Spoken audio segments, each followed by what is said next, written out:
ये आवाज आ रही है? यस सर, आ रही है।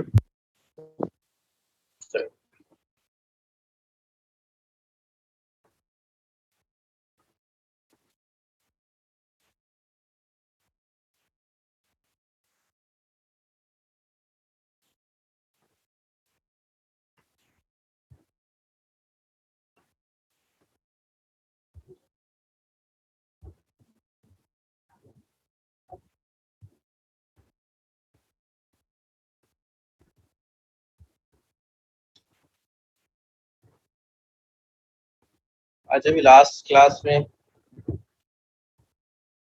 कहाँ तक पढ़ लिया था सर कासिम के साथ? मेरा ख्याल है कि डिजिटल कनेक्शन वगैरह पढ़ लिया। आप लोगों में से कोई बता दे आगे, फिर हम शुरू करें वहीं से।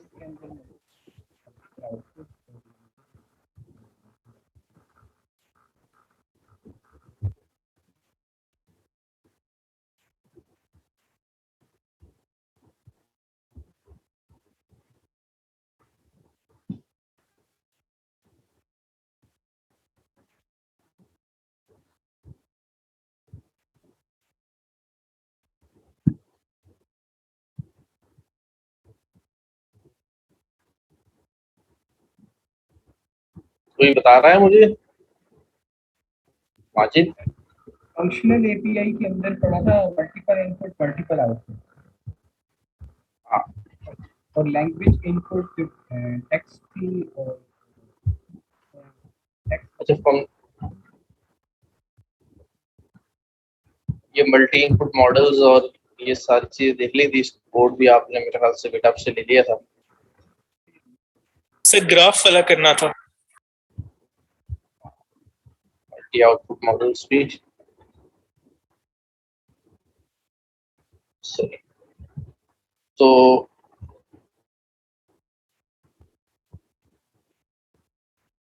ये करना है डायरेक्टेड असाइक्लिक एज वाली, हाँ एज वाली तक हो गया था। यस, यहीं से करना है। जी सर, यहीं से करना है। हाँ, तो directed acyclic graph of layers जो है, अगर इसको रिकॉर्डिंग करने वाले। अस्सलाम वालेकुम सर। वालेकुम अस्सलाम। Recording in progress.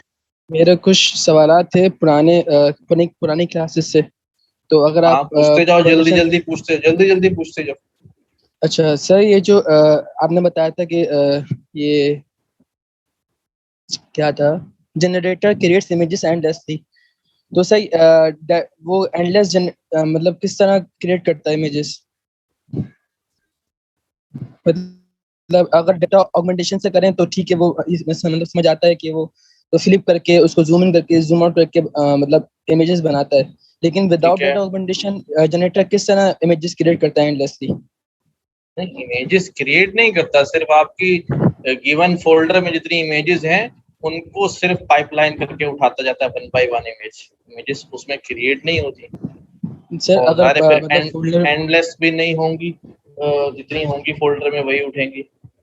Sir folder में थी 2000, अब मैंने उसको मतलब एक लूप चलाया, वो उसने खैर बहुत टाइम लिया, ठीक है, वो चल गया, तो वहां से मेरे पास मतलब 2000 से कई ज्यादा पिक्चर्स आ गई थी, मतलब 10 गुना पिक्चर आ गई थी उससे कई ज्यादा, तो वो विदाउट डेटा ऑगमेंटेशन की बात कर रहे हैं। आपने ऑगमेंटेशन लगी हुई होगी ना, ऐसे कैसे हो सकता है? वो पिक्चर जनरेटर पिक्चर थोड़ी जनरेट कर रहा है। अच्छा, ऑगमेंटेशन से कर दिया होगा आपने उसको। अच्छा सर, ये सवाल था कि पैरामीटर और वेट में क्या फर्क है? मतलब शुरू में दिखा था कि वेट जो है पैरामीटर जो है वो वेट और बायस को ही कहते हैं, यानी ये मुख्तलिफ जगहों पे एक साथ इस्तेमाल हो जाती हैं। यानी जब मैं कहता हूँ वेट्स, तो इससे ये भी समझा जाता है कि इसमें बायस भी शामिल है, इसमें W भी शामिल है, B भी शामिल है। क्योंकि सर शुरू में दिखाया था कि वहाँ पे 16 मिलियन पैरामीटर से, तो जब हमने उसको मॉडल 16 मिलियन पैरामीटर में W भी शामिल था और B भी शामिल था। हाँ, तो जब हमने कॉल किया कि ये मॉडल डॉट टेनेबल वेट्स, तो उसमें 30 आए, तो 30 क्यों है वहाँ? तो मतलब 16 मिलियन पे आना चाहिए था फिर। नहीं, वो आपको मैंने लास्ट टाइम समझाया था, जब आप जनरेट करते हैं तो जो सेट पैरामीटर्स होते हैं फिर वो दिखाता है ना।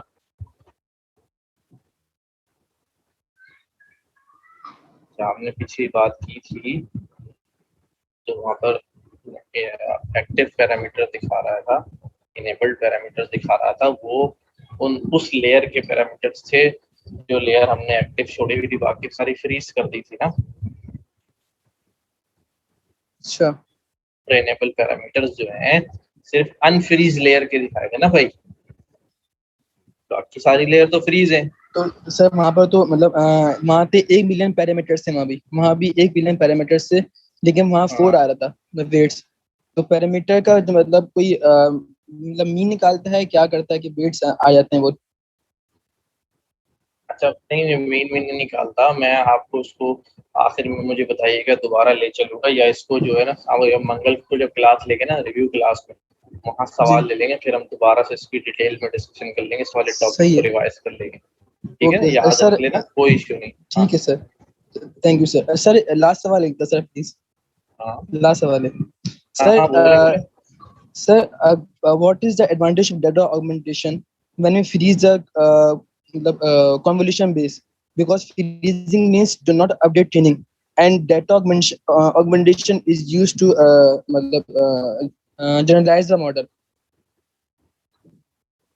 तो डाटा ऑगमेंटेशन का फिर फायदा क्या हुआ जब हम फ्रीज कर रहे हैं बेस को?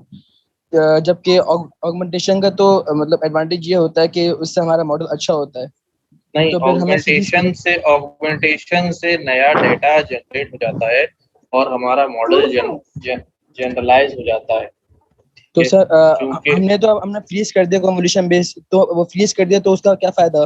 वो तो हम एक्स्ट्रा फीचर से भी कर रहे थे, मतलब पीरियड कर रहे थे, वो नहीं नहीं फीचर्स आ नहीं रहे थे। नहीं नहीं, आप मिक्सअप कर गए ना।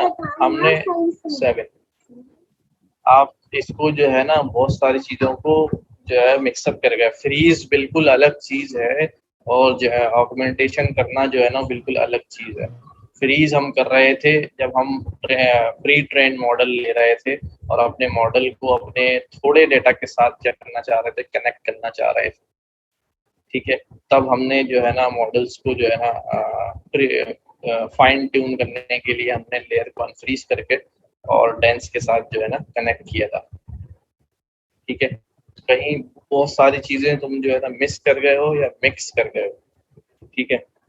अगली क्लास के अंदर जो है ना मैं इसको रिवाइज करवा दूंगा, रिवाइज वाली क्लास के अंदर तो दोबारा से क्लियर हो जाएगा, वरना अभी बहुत टाइम लग जाएगा, ठीक है। ठीक है सर, ओके तो सर, आज अपने याद रखना, जज़ाकल्लाह। मुझे क्लास शुरू होते ही बता देना, मैं इंशाल्लाह उसको शुरू से फिर करा दूंगा उसी। ठीक है सर, ओके। सर आज की क्लास में अगर टाइम हो तो ये बता दें कि RNN को वेरिएबल लेंथ का हम इनपुट किस तरह से दे सकते हैं, कि मतलब एरर्स होते हैं वो कोई छोटे होते हैं कोई बड़े होते हैं? नहीं नहीं, हाँ तो भाई उसके लिए जो है मैक्सिमम की पैडिंग लगा दो। नहीं सर, उसके बगैर अगर करना हो कि जितनी मर्जी। नहीं, बगैर बगैर का चक्कर नहीं होगा, देखो उसके अंदर प्रॉब्लम हो जाएगी फिर नेटवर्क को। या अभी एक टॉपिक लेंथ्स को जो है ना वो कैसे हैंडल जो है यहाँ पर कर लिया जाए, ये इंसेप्शन एक्सेप्शन के अंदर ना। वैसे उसका सॉल्यूशन सिंपली ये होता है, ज्यादा मुश्किल में पड़े बगैर आसान सॉल्यूशन ये होता है कि उसको आप ओपन नहीं रखते, आप एक मखसूस लेंथ दे देते हैं, उस पर पैडिंग जी कर सर, देते जिस हैं, तरह ठीक वो है, अपने क्योंकि प्री प्रोसेसिंग वाला वो फीचर यूज करके करते हैं, लेकिन हाँ उसके हाँ बगैर नहीं हो सकता। उसके बगैर होगा, अभी आगे एक टेक्निक यूज होगी, अभी वो हम आज पैडिंग करते थे ना, मैक्स पैडिंग, तो वो हमने 6 चैप्टर में की थी, क्योंकि दूसरे सर कह रहे थे कि आप दे सकते हैं, लेकिन उन्होंने बताया नहीं था कि किस तरह। अभी करते हैं इसमें, ठीक है।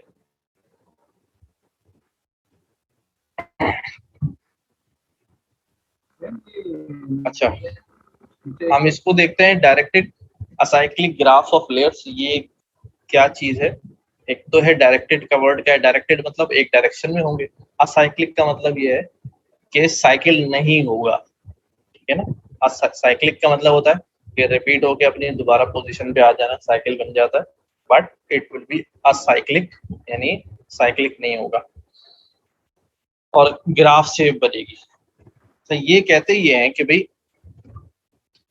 मैं इसको आसान जुबान में अगर एक जुमले के अंदर समराइज कर दूं, क्योंकि अभी हम लाइंस पढ़ेंगे तो शायद थोड़ा कंफ्यूजन हो, तो ये होता ये है कि भाई एक जो इनपुट है वो जो आउटपुट निकला है, एक जुमले में कह रहा हूँ, वो सिर्फ जिस लेयर से आउटपुट निकला है उस लेयर में दोबारा घूम के नहीं जा सकता, आगे किसी भी लेयर के अंदर जा सकता है।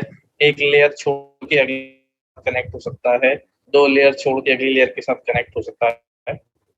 फंक्शनल एपीआई के अंदर क्या होता है कि आउटपुट जो का वेरिएबल हमारे पास आ गया, उसे हम किसी भी लेयर के आगे लगा देते हैं, लेकिन वो आउटपुट जो है अपनी ही लेयर के आगे दोबारा नहीं लग सकता, साइकिल नहीं हो सकता कि वहीं से आउटपुट निकल रहा है उसी लेयर में दोबारा जा रहा है, as a input output same जा रहा है। ये छोटी सी बात है, अभी हम इसको देखते हैं। ये कहते हैं भाई फंक्शनल एपीआई में आप मॉडल बिल्ड करते हैं मल्टीपल इनपुट मल्टीपल आउटपुट के, but you can implement network with complex internal topology. Neural networks in Keras allowed to arbitrary directed acyclic graph of layers। अब इसकी बात करते हैं। The qualifier acyclic is important, ये important चीज। These graphs can't have cycles. It is impossible for a tensor X to become the input of one of the layers that generated X। जहां से X generate हुआ है उसी का input नहीं हो सकता, यानी जो आउटपुट जिस लेयर से निकला है घूमकर उसी लेयर में नहीं लगा सकते। The only processing loops that are allowed are those internal to recurrent layers। जिस तरह recurrent layers में इंटरनल चलते हैं, आगे बढ़ता जाता है, नए जो है ना वर्ड्स लेता जाता है, उस तरह फॉरवर्ड चलेगा। तो several common neural network components are implemented as graphs। जो कॉमन न्यूरल नेटवर्क के कंपोनेंट्स हैं वो इम्प्लीमेंट होते हैं ग्राफ की तरह।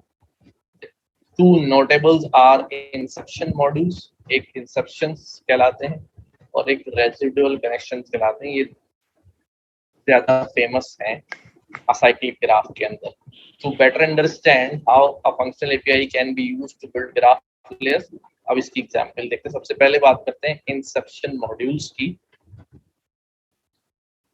ये अगर आप यहाँ देख ले, ये इसका मैं जनरल एक कॉन्सेप्ट आपको पहले दे दूं आसान जबान में कि क्या होता है। इंसेप्शन मॉड्यूल्स एक ऐसी टेक्निक होती है कि जिसके अंदर हम एक ही चीज को मल्टीपल मॉडल्स पे ट्रेन करते हैं एक साथ। एक ही डेटा को मल्टीपल मॉडल्स पर एक साथ इनपुट दे दिया जाता है। मल्टीपल लेयर्स पे बात नहीं कर रहा हूँ, मल्टीपल मॉडल्स पे।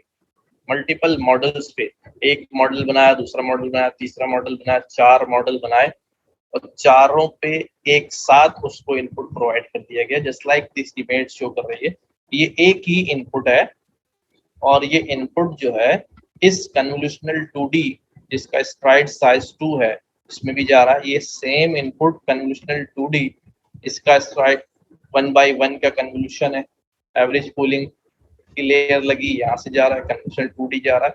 अच्छा, अब होता क्या है, ये इससे जो लर्निंग निकलती है वो किसी एक पॉइंट पे पहुंचती है, दूसरे से लर्निंग निकलती है वो किसी एक पॉइंट पे पहुंचती है, लेयर से होती है, तीसरे से निकलती है किसी एक पॉइंट पे पहुंचती है, लेयर से होती है, चौथे से निकलती है। अच्छा, एक लेवल के ऊपर स्ट्राइड का जो साइज है वो 2 ही रहेगा ताकि आउटपुट जो है वो सेम साइज का जनरेट हो। ये सारी लर्निंग जो मुख्तलिफ जगहों से निकल रही है एक जगह पे आके कॉन्केटिनेट हो जाती है। तो इसका फायदा क्या होता है, इसका फायदा सिंपली ये होता है कि वो पैटर्न्स या वो रिप्रेजेंटेशंस जो किसी एक मॉडल पर ट्रेनिंग के दौरान रह गई होती है, मॉडल उसको नहीं देख पाया होता है या उसको ओवरलुक कर गया होता है फॉर एनी रीजन, होता है ड्यूरिंग ट्रेनिंग ऐसा, वो दूसरा जो है उस कमी को जो है वो पूरा करता है। ठीक है, दूसरा जो है वो उस कमी को पूरा करता है। तो ये और ये सारी लर्निंग जब एक जगह आकर जमा हो जाती है तो इससे जो हमारा आउटपुट जनरेट होता है वो इंतहाई रिफाइंड और बेहतरीन अंदाज में ट्रेंड आउटपुट होता है। अच्छा, ये मैंने आपको एक ओवरव्यू दिया इसका। अब टेक्निकली इसको अगर हम थोड़ा सा रीड करते हैं यहाँ पे, ताकि ये वाली बात जो है वो क्लियर हो थोड़ी सी, कि इंसेप्शन 3 कहलाता है। एक्सेप्शन भी है, एक इंसेप्शन भी है। अब एक्सेप्शन की बात भी करते हैं। Popular type of network architecture for convolution machine, it was this inspired by early network. It consist of a stack of modules. इसके अंदर क्या होते हैं? स्टैक ऑफ मॉड्यूल्स होते हैं that themselves like small independent networks, जो खुद एक इंडिपेंडेंट नेटवर्क्स जो हैं दिखाई देते हैं। Split into several parallel branches. Split into several parallel branches में ये स्प्लिट होते हैं modules. The most basic form of an inception module has 3 to 4 branches. बहुत बेसिक स्ट्रक्चर जो आर्किटेक्चर जो टोपोलॉजी हम बनाते हैं उसमें 3 से 4 ब्रांचेस ऐसी जा रही होती हैं। Starting with a 1 by 1 convolution, ठीक है। और आमतौर पे इसको 1 by 1 कन्वोल्यूशन से स्टार्ट करते हैं, उसके बाद 3 by 3 का कन्वोल्यूशन लगा देते हैं and ending up with the concatenation of the resulting features. और एंड इस पे होता है ये कि सारे रिजल्टिंग फीचर्स जो हैं वो एक जगह पे जाकर कॉन्केटिनेट हो जाते हैं। This setup helps the network separately learn. फायदा क्या होता है ये देखो। Separately learn special features and channel wise features which is more efficient than learning them jointly। ये सेपरेटली जो है वो हर तरह के फीचर जो है वो लर्न करता हुआ जाता है, जिसको ज्वाइंटली लर्न करना जो है वो उससे ज्यादा एफिशिएंट होता है। तो more complex work. Channel wise features क्या होंगे? अच्छा, चैनल एक तो आपके पास स्पेशल फीचर्स थे जो हमने कन्क्लूजन में पढ़े थे कि एक फीचर जो है वो इमेज के अंदर किसी कोने में उसने रीड कर लिया है, अब वो फीचर वो दोबारा आएगा तो उसकी लर्निंग नहीं करेगा। चैनल वाइज फीचर क्या होता है कि जब हम स्लाइड करते जाते हैं वो हर फीचर की जो है ना बार बार लर्निंग करता जाए। स्पेशल फीचर्स क्या होते हैं कि भाई इसके अंदर अगर आपको याद हो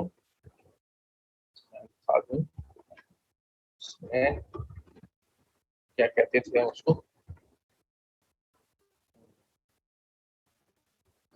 वर्ड याद नहीं आ रहा था मैंने। तो स्पेशल स्पेस से है ना, स्पेस रिप्रेजेंटेशन होगी। हाँ हाँ, उसका एक वर्ड होता ना मेरे देखो ज़हन उस पे नहीं चल रहा, क्या कहते थे उसको, अभी यहाँ से याद आ जाएगा।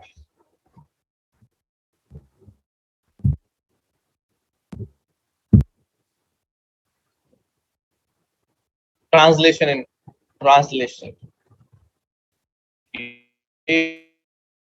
जो है बहुत सारी इनवेरिएंसी होती, ये ट्रांसलेशनल सिमेट्री है इसके अंदर, ये काफी सारी जो है ना वो हम देखते हैं। ये ट्रांसलेशन इनवेरिएंस है कि ये अगर एक इमेज में लर्निंग में जो है वो इस तरफ आया है एक फीचर, अब वो अगर अपनी डायरेक्शन चेंज पोजीशन चेंज करता है तो ये ट्रांसलेशन इनवेरिएंस है। फिर इस तरह ये रोटेशन या व्यू पॉइंट इनवेरिएंस है कि सेम चीज है बट रोटेट हुई हुई है, ठीक है, साइज कम ज्यादा हो रहा है या उसकी एलिमिनेशन हुई, ये सारी वेरिएंसेस हैं, सिमेट्रिकल वेरिएंसेस होते हैं, ठीक है। तो ये वो कहता है कि भाई अगर इस जगह पर जो है ना एक फीचर को उसने टॉप लेफ्ट पे जो है वो लर्न कर लिया है तो क्या करेगा भाई, वो राइट पे उसको जो है it can recognize it anywhere, ये तो स्पेशल होता है, ठीक है। और ये सब ट्रांसलेशन के अंदर जो है ना वो कवर होता है। अच्छा, और दूसरा जो चैनल वाइज है वो ये होता है कि वो यहाँ से लर्निंग शुरू करेगा, चीजें अगर दोबारा भी आ रही हैं तो वो क्या करता जाएगा, उसको तो रिपीटेडली लर्न जो है वो करता चला जाएगा, ठीक है। यूज ऑफ मोर रिसोर्स होता है बस इसके अंदर, क्योंकि लर्निंग वो पहले कर चुका है तो दोबारा हम सेम चीज उसको दिखा रहे होते हैं। ये दो चीजें जो है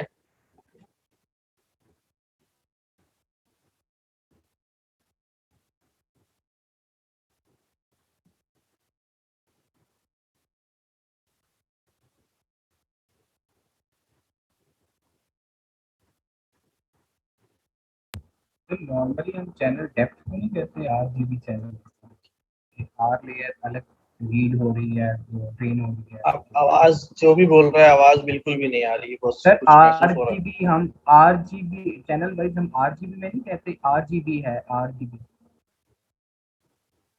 डिफरेंट चैनल्स हैं, जिस तरह रेड ग्रीन और ब्लू चैनल है, हाँ हम चैनल वाइज इसको नहीं कहेंगे, चैनल वाइज फीचर लर्न कर रहा है, यानी अगर मल्टीपल चैनल है उसमें से भी फीचर वो लर्न कर रहा है। लेकिन हमारे केस में तो आम तौर पे जो है हम ग्रे स्केल इमेज जब इस्तेमाल कर रहे होते हैं, ठीक है, तो वो उसी को हम अपना चैनल एक सिंगल चैनल कह रहे होते हैं ना। अच्छा, लर्निंग की अगर बात कर रहे हैं तो सही कह रहे हैं कि चैनल वाइज फीचर जो है ना वही होंगे, कि अगर तीन चैनल्स में उसकी फीचर कलर्ड इमेज है, तीन चैनल में उसकी फीचर जो है ना वो डिस्ट्रीब्यूटेड है, तो वो तीन चैनल में लर्निंग करेगा उसको।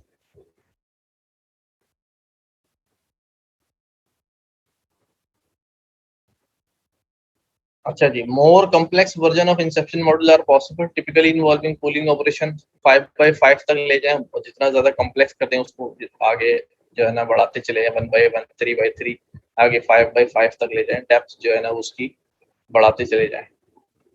And branches without a special convolution, an example of such module taken from Inception V3।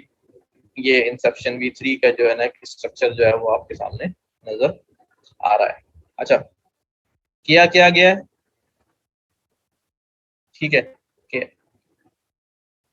Directed acyclic graph हम ये जहन में हम करके आ रहे हैं, क्या जो है ना टेक्नोलॉजी क्या इस्तेमाल कर रहे हैं, इसको नाम क्या दे रहे हैं, directed acyclic graph of layers है। इसमें पहली थिंग हमने तरीकेकार देखा जो हमारे पास इंसेप्शन मॉड्यूल्स कहलाता है, जिसके अंदर हम सिंगल एक ही डेटा को जो है वो मल्टीपल मॉड्यूल्स के ऊपर जो है ना एज अ इनपुट जो है वो भेजते हैं, और उनके आउटपुट्स को जो है वो एक जगह कन्वर्ज करके कॉन्केटिनेट करके हम जो है ना वो आउटपुट निकाल लेते हैं। इससे जो है ना उसकी परफॉर्मेंस और आउटपुट जो है वो इन बेहतरीन हो जाता है।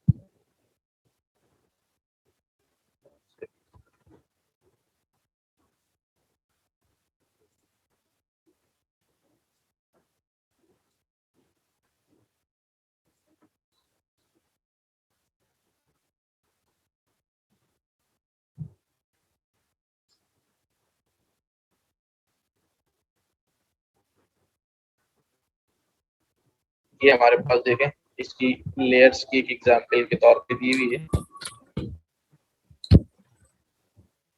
तो इंसेप्शन मॉडल में हम RNN लेयर्स नहीं इस्तेमाल कर सकते हैं ना, क्योंकि वो ए साइक्लिक है ना। हाँ ठीक।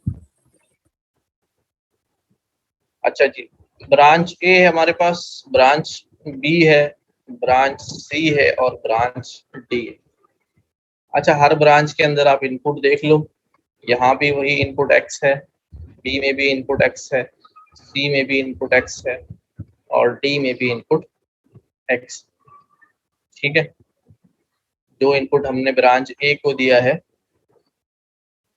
उसका हमारे पास ब्रांच ए आउटपुट निकल गया है, फिर हमने वही इनपुट ब्रांच बी को दिया है, यहाँ से ब्रांच बी आउटपुट निकला है, और फिर इसको अगली लेयर में डाल दिया है ब्रांच बी को, फिर यहाँ से ब्रांच बी इसका आउटपुट निकला।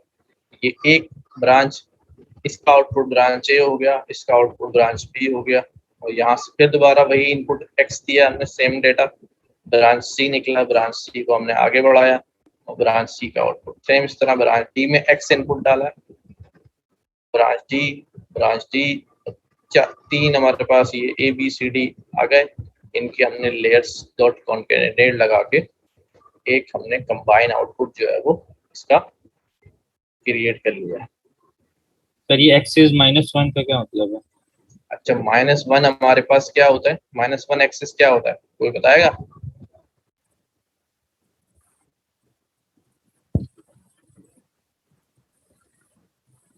एक्सिस -1 क्या होता है भाई?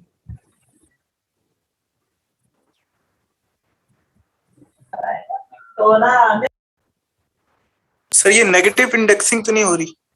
नेगेटिव एक्सिस हमारे पास 0 1 2 3 इस तरह ऑनवर्ड चलता है, तो -1 जो है हमारे पास लास्ट एक्सिस होता है। ठीक है, अब हमारे पास ये जो आउटपुट निकल रहा है ब्रांच ए बी डी का, ये हमारा डाटा डिपेंड करता है कितने डायमेंशन का हमारे पास डाटा आ रहा है, तो उतनी डायमेंशन के हमारे पास ये आउटपुट निकल रहे हैं। अब उतनी डायमेंशन में अगर फॉर एग्जांपल 3 डायमेंशन का आउटपुट है, ये 3 डायमेंशन, तो ये सारे के सारे क्या है, 3 डायमेंशन है। अब ये 3 डायमेंशन जब कनेक्ट होंगे तो you will have a multi dimensional, multi dimensional output होगा आपके पास। कॉन्केटिनेट करेंगे तो मल्टी डायमेंशन आएगा। किस एक्सिस पे करना है? लास्ट एक्सिस पे करना है, यानी जो उसका डेप्थ एक्सिस होगा उसके ऊपर उसको जो है ना कॉन्केटिनेट करते जाएंगे। ठीक सर, समझ आया। तो ये पैराग्राफ थोड़ा सा इंपॉर्टेंट है, इसके अंदर जो चीजें लिखी हैं इसको देख लें। Note that the full Inception v3 architecture is available in keras.applications. Inception v3 ये जो है ना आर्किटेक्चर जो है वो केरस के अंदर पैक्ड मौजूद है, including weights pre trained on ImageNet data set. ImageNet पे ये प्री ट्रेंड मौजूद है। Another closely related model available as part of Keras application module is exception 5। ठीक है ना, ये इंसेप्शन था, ये एक्सेप्शन है। एक्स फॉर एक्सट्रीम है, एक्सट्रीम के लिए इस्तेमाल किया है। which stands for extreme inception is a convolutional network architecture loosely inspired by inception। ठीक है, it takes the idea of separating the learning of channel wise and space wise features to its logical extreme and replaces inception modules with depth wise separable convolution consist of depth wise convolution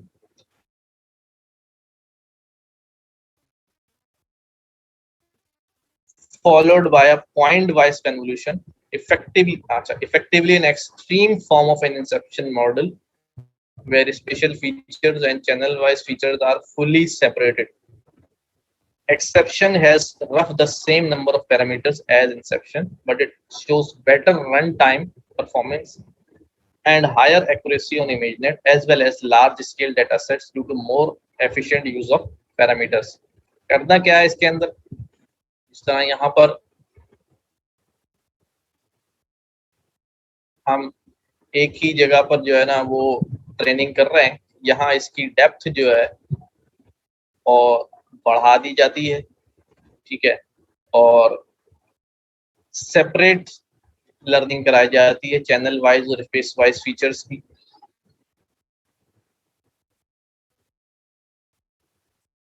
इससे अच्छा है ये भी ImageNet के ऊपर efficiency जो है उसकी बढ़ जाती है, लेकिन जरूरत नहीं पड़ती। मैंने तो इस्तेमाल में या जिक्र ही सुना है, यूज नहीं देखा हुआ, लेकिन इंसेप्शन जो है वो इस्तेमाल कर लेते हैं हम। मल्टीपल इनपुट आउटपुट के अंदर काम चल जाता है। तो दूसरी इसकी चीज थी डायरेक्टेड असाइक्लिक के अंदर, that was residual connection.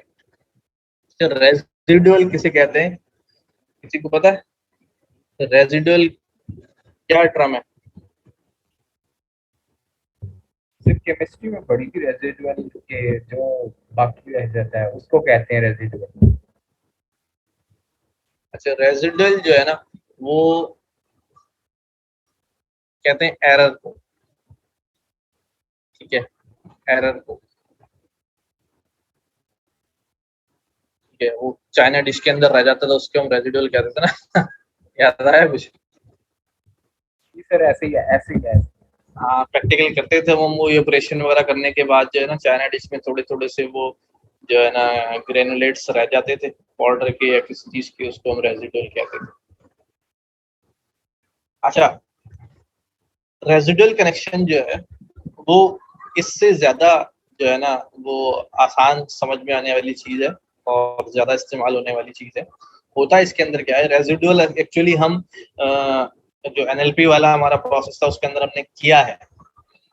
Residual का प्रोसेस जो है वो किया है, जहां हमने बात कही थी कि जब हमारे पास जो टेक्स्ट है वो लंबा हो जाता है, बहुत बड़ा हो जाता है, तो वो लर्निंग करते करते जब उस सीक्वेंस के लास्ट में पहुंचता है तो what it has learn in the earlier words of the sequence वो जरा मांद पड़ जाता है उसकी मेमोरी में, भूलने लगता है वो।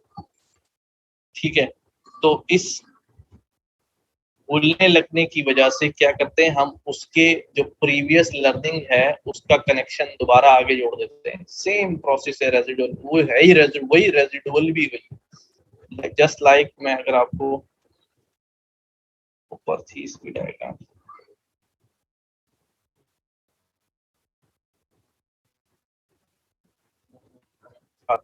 ये वाली, ये रही ना रेजिडुअल कनेक्शन की, कि भाई ये लेयर के अंदर से जो है ना इनपुट जा रहा है, इस लेयर से यहाँ पर पहुंचा, यहाँ से यहाँ पहुंचा, यहाँ से यहाँ पहुंचा। अब जब ये हमारे पास क्या है, बड़ी स्ट्रीम है, सीक्वेंस लंबी है, डाटा ज्यादा है, एक ही इनपुट के अंदर सिंगल इनपुट जा रहा है, तो इनपुट बहुत बड़ा है। इस तरह मैंने मिसाल दी कि हमारे पास एनएलपी के अंदर टेक्स्ट की सीक्वेंस बड़ी है, तो वो यहाँ तक पहुंचते पहुंचते क्या हो जाता है, पीछे वाली जो कुछ लर्निंग थी वो जरा उसकी मेमोरी में मांद पड़ने लगती है, फेड होने लगती है। तो उसको यहाँ से उठा के जो है वो किसी भी लेयर के आउटपुट के साथ कनेक्ट करके आगे जोड़ दिया जाता है। इससे हमने ये डिस्कस किया था, मुझे याद है। इससे क्या होता है, इससे जो ग्रेडियंट वैनिशिंग प्रॉब्लम है वो मसला भी यहाँ पर जो है वो हल हो जाता है कि जब वो बहुत ज्यादा दूर निकल जाता है वेट्स को ढूंढते ढूंढते, तो ग्रेडियंट वैनिश होने लगता है, जिसकी वजह से मेमोरी लूज हो रही होती है इसकी। तो यहाँ से जो है वो वैनिशिंग प्रॉब्लम भी रिजॉल्व हो रहा होता है इस रेजिडुअल को यहाँ कनेक्ट करने की वजह से। ठीक है, अब देखते हैं इसको जरा, आइडिया हमने ले लिया रेजिडुअल का मतलब क्या है।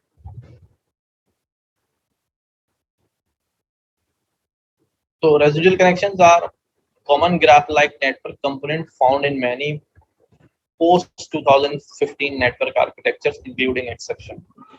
They were introduced by H. et al. From Microsoft in their winning entry in the ImageNet challenge in 2015.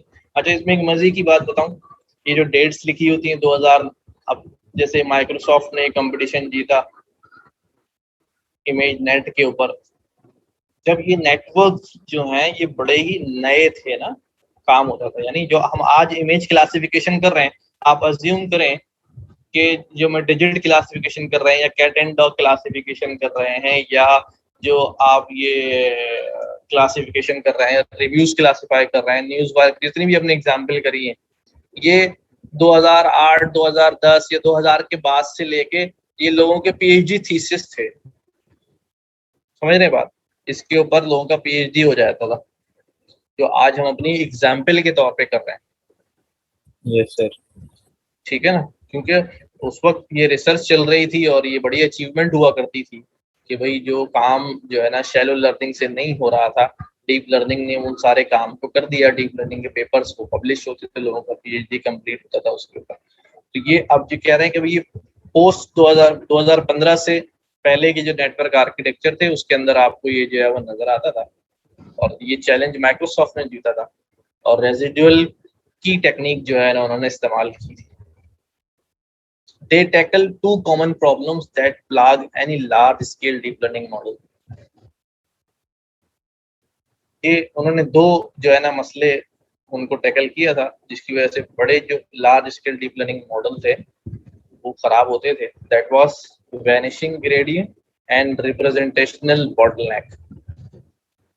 तो vanishing gradient का जो प्रॉब्लम था वो सॉल्व किया था उन्होंने, और दूसरा bottleneck का प्रॉब्लम सॉल्व किया। बॉटलनेक के प्रॉब्लम में भी ये भी बड़ा है, एक बहुत बड़ा मसला होता है। अभी इसके अंदर हमने डिस्कस किया अच्छी तरह से, वैसे ही बताता हूँ मैं। बॉटलनेक, किसी को आइडिया है what is bottleneck? Yes sir. Sir जी जी जी, आराम बॉटलनेक ये है कि हम मतलब पहली लेयर के आउटपुट फॉर एग्जांपल हमारे पास ज्यादा है, नेक्स्ट लेयर के उससे कम, ये इसको कहते हैं बॉटलनेक। No sir. अच्छा चलें, कोई और बताएं।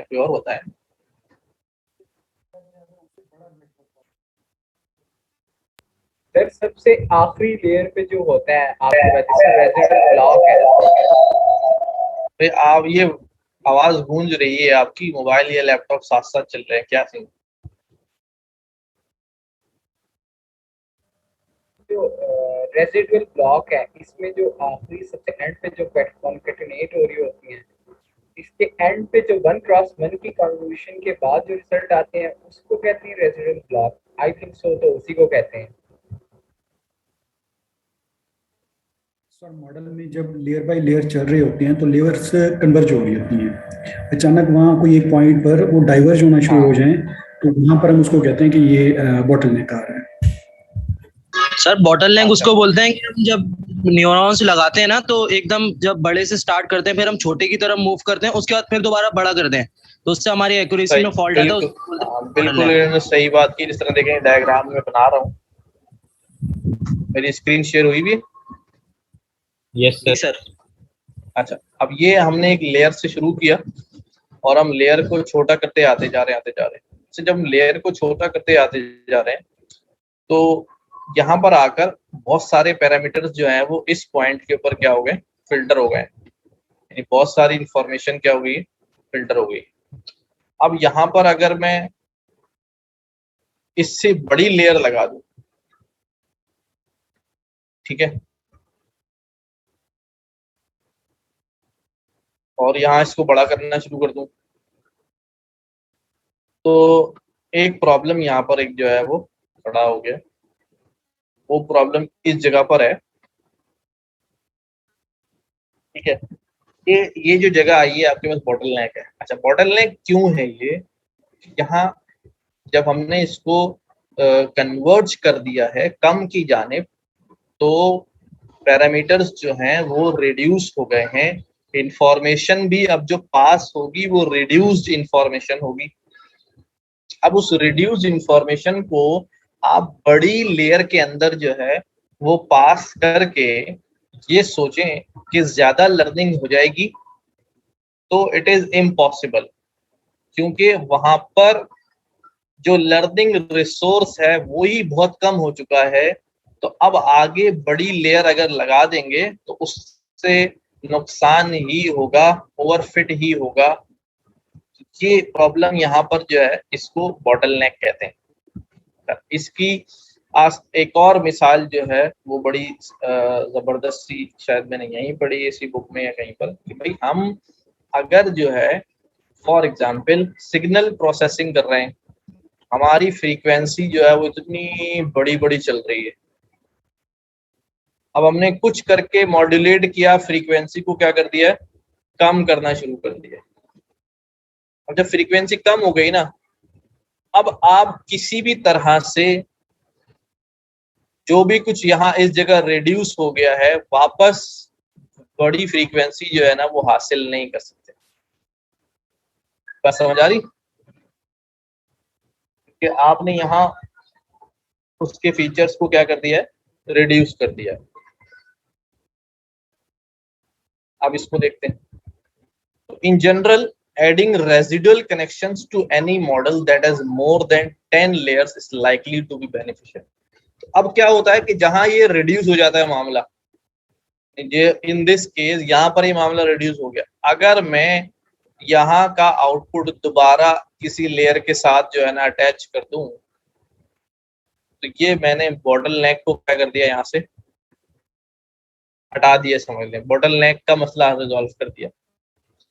और साथ साथ जो है इस जगह पर आकर जो वैनिशिंग प्रॉब्लम हो रहा था, वो भी जो इंफॉर्मेशन गायब हो गई थी जिससे हमारा जो है वैनिशिंग प्रॉब्लम आ रहा था, वो मसला भी जो है वो यहाँ से दोबारा उसको इंफॉर्मेशन मिलना शुरू हो गई, ग्रेडियंट डिसेंट को, और जो वैनिशिंग ग्रेडियंट हो रहा था वो वैनिशिंग होना जो है यहाँ पे खत्म हो जाएगा।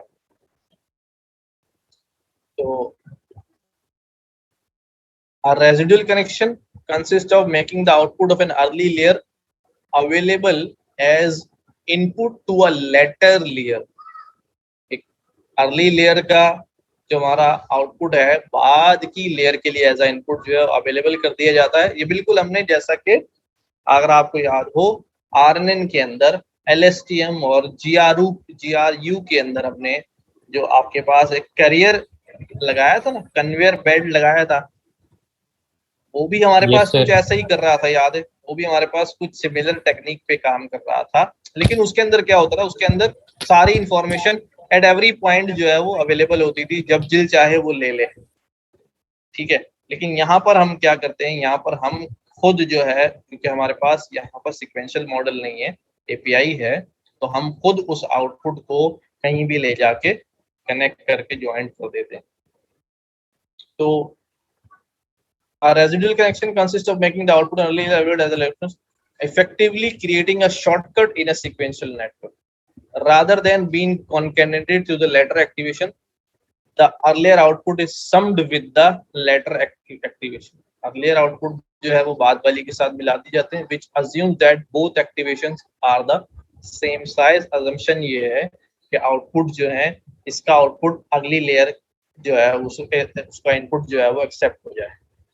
If they are different sizes, you can use linear transformation to reshape the earlier activation into the target shape. अच्छा, यहाँ पर अभी कोई बात कर रहा था कि भाई वेरिएबल टाइप ऑफ आउटपुट, तो उसका जवाब भी यहाँ पर है कि अगर वेरिएबल आउटपुट आ रहे हैं तो फिर हमें लीनियर ट्रांसफॉर्मेशन के जरिए रीशेप करना ही पड़ेगा। Here is how to implement residual connection in Keras with the feature map. Sizes are the same. पहला तरीका ये है कि जब फीचर मैप के साइजेस सेम है, यूजिंग आइडेंटिटी रेजिडुअल कनेक्शन, तो हम आइडेंटिटी एक जैसे रेजिडुअल कनेक्शन का इस्तेमाल करेंगे। This example assume the existence of a 4D input tensor x। तो ये हमारे पास x से जो आउटपुट इनपुट आ रहा है, यहाँ हमने क्या दिया, x इनपुट दिया है, हमारे पास ये y आउटपुट आ गया है। ये y आउटपुट हमने इनपुट दिया है अगली लेयर में, यहाँ एक और y आ गया है, नाम आप चेंज भी कर सकते हैं। यहाँ हमने y दिया है और यहाँ पर हमारे पास जो है वो y आ गया। हमने एक लेयर पे क्या कर दिया है, जो ये y है, लास्ट y के साथ हमने अपना प्रीवियस जो आउटपुट x था वो यहाँ लाके जोड़ दिया, ठीक है। ये रेजिड्यू हो गया, y के साथ क्या लग गया, ये लग गया, adds the original x back to the output feature, ठीक है। तो अब इस y के पास जो है वो प्रीवियसली अगर कुछ मिस हो गया था, तो वो यहाँ दोबारा जो है वो कनेक्ट हो गया। अच्छा, मेरा इसी जुमले को अब यहाँ देखिएगा, यही हरकत हम यहाँ भी इसीलिए कर रहे थे ना कि इफ समथिंग इज मिसेस, अगर कोई चीज ये कन्वोल्यूशन मिस करता है तो वो इसको यहाँ पहुंचकर ये वाले कन्वोल्यूशन से मिल जाएगी। कुछ ये मिस करता है यहाँ से मिल जाएगी, ये मिस करता है यहाँ से मिल जाएगी। इनपुट है x हमारा प्रीवियस लेयर से आने वाला आउटपुट भी हो सकता है ना, ठीक सर, क्योंकि इनपुट तो हम नहीं देंगे ना, इनपुट नहीं जाएगी, ऐसे ही जैसे y निकल रहा है वैसे x निकलता हुआ आ रहा होगा, ठीक सर। हाँ, ये x का लेयर का आउटपुट है, वो आउटपुट हमने यहाँ जोड़ दिया। हो सकता है उसके ऊपर एक दो लेयर और हो या एक ही लेयर हो या बहुत सारी लेयर हो, बट ये किसी लेयर का क्या है, आउटपुट है, जो यहाँ आगे लाके हमने इसको दोबारा ज्वाइंट कर दिया है इसके साथ, क्योंकि यहाँ लेयर पे क्या हुआ था, इसके पास कोई इंफॉर्मेशन नहीं होती प्रीवियस लेयर की, तो अगर मैं जबरदस्ती उसको इंफॉर्मेशन यहाँ लाके प्रोवाइड कर दूं तो ये प्रीवियसली जो हमारे पास चीजें मिस हुई थी वो मिलेंगी। इससे दो मसले हल होते हैं, एक आपका ग्रेडियंट डिसेंट प्रॉब्लम और दूसरा क्या था हमारा, बॉटलनेक। जो इंफॉर्मेशन मिस हो गई थी जिसकी वजह से बॉटलनेक आया था, अब वो दोबारा आपको आगे मिल गई हैं, तो ये बॉटलनेक से आप जो है वो बाहर निकल आएंगे। सर ग्रेडियंट प्रॉब्लम हमें किस तरह पता चलता था मॉडल में, ग्रेडियंट प्रॉब्लम आ रहा है? कौन सी वाली? मॉडल में किस तरह पता चलता था कि ग्रेडियंट प्रॉब्लम आ रहा थोड़ा है? सा जोर से बोलो प्लीज। सर हमें मॉडल में किस तरह पता चलता था कि ग्रेडियंट प्रॉब्लम आ रहा है?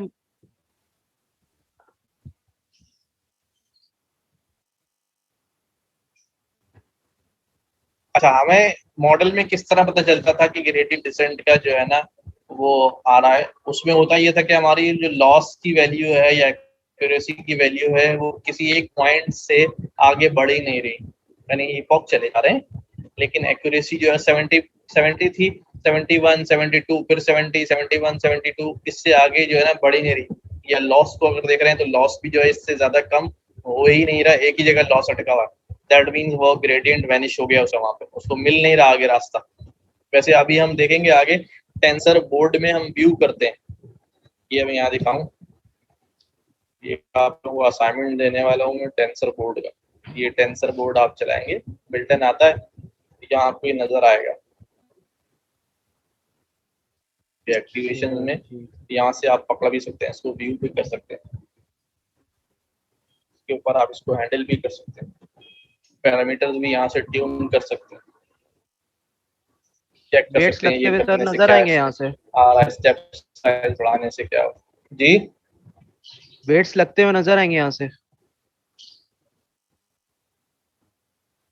हाँ, इफेक्ट्स नजर आएंगे, ग्राफ पे इफेक्ट्स नजर आएंगे, जैसे ये वैल्यू दी हुई है ना, स्मूथ करना है इसको मैं कम ज्यादा करूंगा तो ये ग्राफ नीचे होता हुआ नजर आएगा।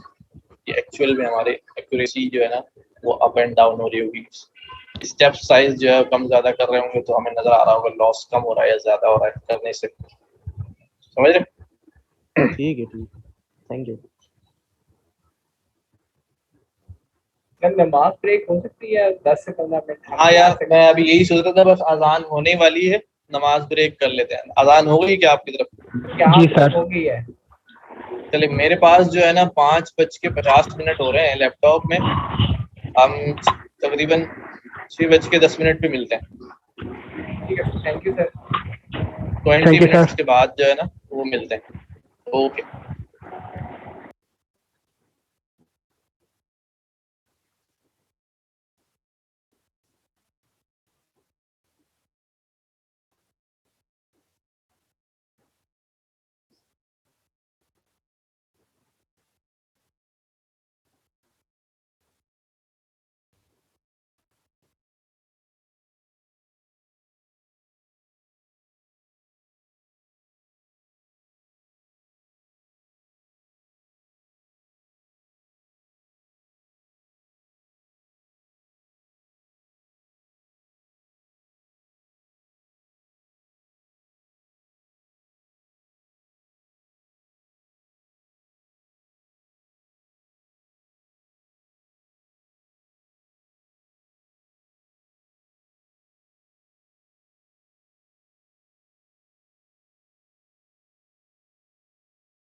कॉपी है एक दूसरे की या डिफरेंट है। The model has two inputs, model की जो है दो इनपुट हैं, the two sentences to compare, जिन्हें हमें कंपेयर करना है वो दो sentence, and outputs are score between 0 and 1, where 0 means unrelated sentence and 1 means sentence that are either identical or reformulations of each other, या तो बिल्कुल आइडेंटिकल है या फिर जो है रिफॉर्मुलेट करके उसी सेंटेंस को दोबारा पेश किया गया है, वर्ड्स को थोड़ा घुमा फिरा के।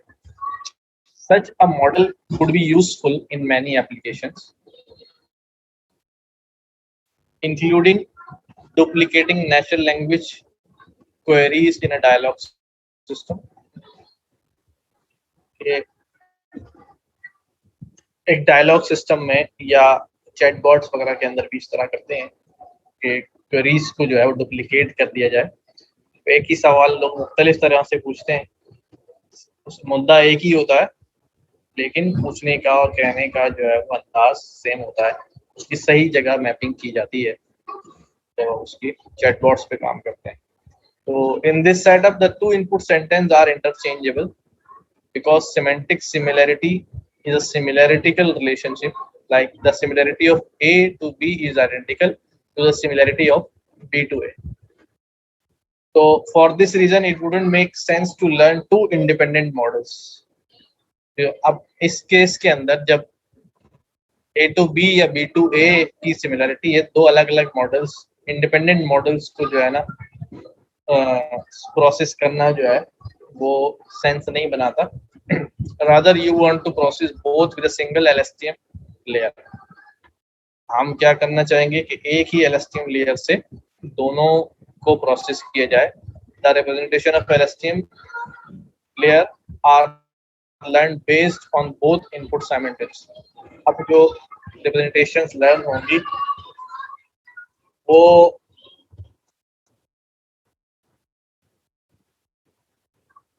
दोनों इनपुट पर साइमल्टेनियसली जो है ना रिप्रेजेंटेशन लर्न की जाएंगी। यानी दो इनपुट होंगे और जो भी लर्निंग होगी वो साइमल्टेनियस लर्निंग होगी। This is what called a Siamese model और द शेयर्ड LSTM। इसको वेट शेयरिंग, लेयर शेयरिंग और शेयर्ड LSTM जो है ना वो कहते हैं। होगा कैसे ये इसमें देखें, आपके पास एक LSTM लेयर बनाई है आपने, लेफ्ट इनपुट, और इस इनपुट को जब हम LSTM में देंगे तो आपके पास एक आउटपुट निकलेगा, दैट इज लेफ्ट आउटपुट। फिर आपके पास एक और इनपुट आया, that is right input, and this right input is again fade into LSTM and it gives a right output. एक LSTM लेयर है, उसको एक दफा हम एक सेंटेंस जो है वो दे रहे हैं, इसको लेफ्ट या राइट कह रहे हैं, 1 या 2 कह रहे हैं, और दूसरी दफा में जो है वो दूसरा मर्ज किया हमने, कॉन्केटिनेट लेफ्ट आउटपुट को राइट आउटपुट पे, वही एक्सेस 1 -1, लेयर डॉट डेंस लगाई प्रेडिक्शन के लिए, 1 एक्टिवेशन या मर्ज वाला इनपुट जो है वो दे दिया गया डेंस लेयर में और हमारे पास जो है वो प्रेडिक्शन आ गई। ठीक है, मॉडल क्रिएट हो रहा है यहाँ से लेफ्ट इनपुट और राइट इनपुट पर, और जो आउटपुट है प्रेडिक्शंस ये हमने मॉडल को दे दी। मॉडल क्रिएट होगा, ये एग्जीक्यूट होगा सारा।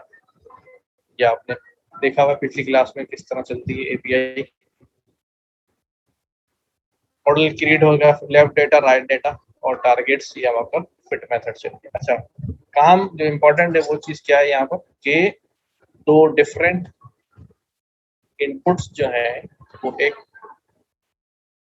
सिंगल LSTM लेयर के ऊपर जो है वो दिए गए हैं, अलग अलग मॉडलिंग जो है वो नहीं की है कंपैरिजन करने के लिए।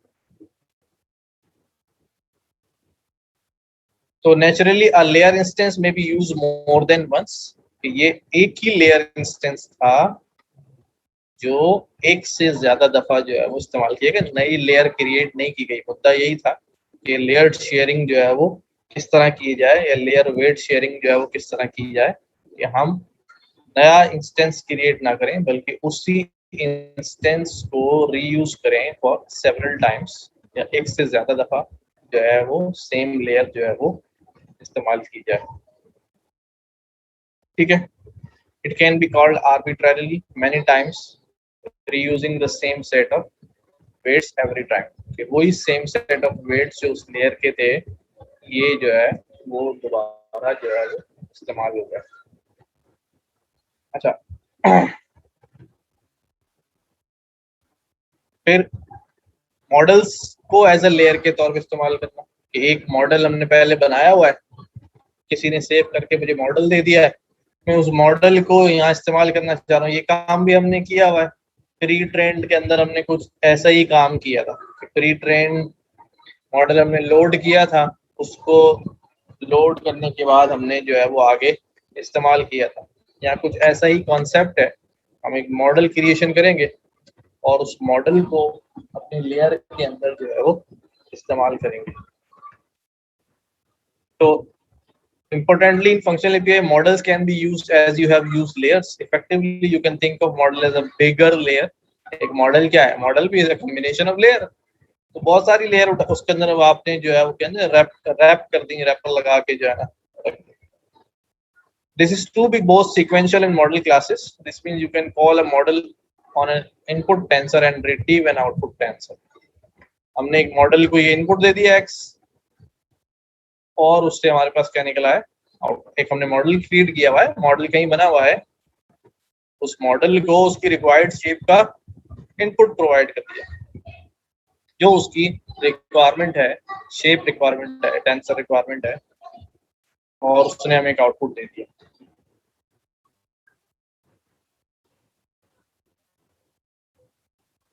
If the model has multiple input tensors and multiple output tensor, it should be called with a list of tensor. अगर वो multiple लेता है तो अरे multiple input देने पड़ेंगे उससे हमारे. अगर multiple output निकलते हैं तो it will give it a multiple output. अगर ये multiple input लेता है but single देता है तो single output आ जाएगा. अगर ये single input ले रहा है, multiple output दे रहा है तो वो भी हो जाएगा. It depends upon कि model जो हम यहाँ इस्तेमाल कर रहे हैं as a layer वो क्या characteristics जो है वो रखता है. So when you call a model instance, you are reusing the weights of the model. Exactly like what happens when you call a layer instance. इस तरह लेयर को हम रीयूज कर रहे हैं दोबारा. LSTM में हमने देखा ये लेयर हमारी यहाँ पर मौजूद थी बनी हुई, उसी लेयर को हमने जो है वो दोबारा इस्तेमाल किया. एक दफा यहाँ इस्तेमाल किया एक इनपुट के लिए और एक दफा यहाँ इस्तेमाल किया एक इनपुट के लिए. सेम उसी तरह से मॉडल को जो है वो हम रीयूज कर रहे हैं. Calling an instance, whether it's a layer instance or a model instance, will always reuse the existing learned representations of the instance, which is intuitive. ये दोनों सूरतों में जो उसकी learned representations है, वही learned representations जो है वो दोबारा इस्तेमाल होंगी. One simple practical example of what you can build reusing the model instance is the vision model that uses a dual camera as its input. एक कंप्यूटर विजन का मॉडल है जिसमें डुअल कैमरा है, 2 पैरेलल कैमरास जो है वो आपको input दे रहे हैं a few centimeters apart, जो एक दूसरे से थोड़े फासले पर हैं. Such a model can perceive depth, can be useful in many applications. You should not need 2 independent models to extract visual features. ये 2 अलग-अलग मॉडल नहीं चाहिए होंगे, वही काम करेंगे, मॉडल शेयरिंग करेंगे from left camera and the right camera before merging the 2 feeds. Such low level processing can be shared across the 2 inputs, that is done via layer that use the same weights and share same representation. Here how would you implement? क्या होगा भाई? अच्छा, मुद्दा समझ में आ गया क्या? 2 कैमरे से जो है ना हमारे पास इनपुट आ रहे हैं. ये हमने एक मॉडल लोड कर लिया. अभी हमने शुरू में बात की थी कि एक्सेप्शन और इंसेप्शन का मॉडल हमारे पास बिल्ट इन आता है कैरस के अंदर. ये हमने यहाँ पर लोड कर लिया. ठीक है, एक्सेप्शन बेस आ गई हमारे पास. ये हमने इनपुट तैयार किया, left input right input, 2 input तैयार हो गया. एक्सेप्शन बेस को पहले लेफ्ट दे दिया तो लेफ्ट फीचर्स आ गए. ठीक है, फिर उसी एक्सेप्शन बेस के मॉडल को नया इनपुट दे दिया, that is right input. Right वाले कैमरे का इनपुट दे दिया तो राइट हमारे पास आ गया. दोनों को आखिर में जो है वो कॉन्केटिनेट करा दिया. ठीक है।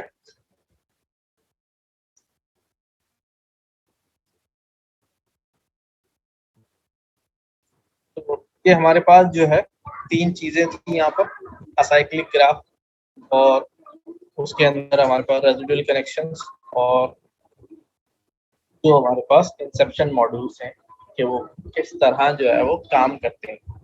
ये आर्किटेक्चर तो हमने समझ में आ गए यार, हम यूं कर लेंगे, यूं कर लेंगे, यूं कर लेंगे, लेकिन यूज केस जब हमारे सामने प्रॉब्लम आएगा तो हमें जो है वो उसको कैसे डिसाइड कर रहे होंगे उस वक्त, यार हम इसमें जो है ना वो क्या मामला करें। अच्छा, और इसमें भी एक इम्पोर्टेंट मसला तो ये है कि ये टूल हमारे पास है, इस टूल का इस्तेमाल कब होगा, किस फेस के अंदर जो है ना टूल का इस्तेमाल कर रहे हैं।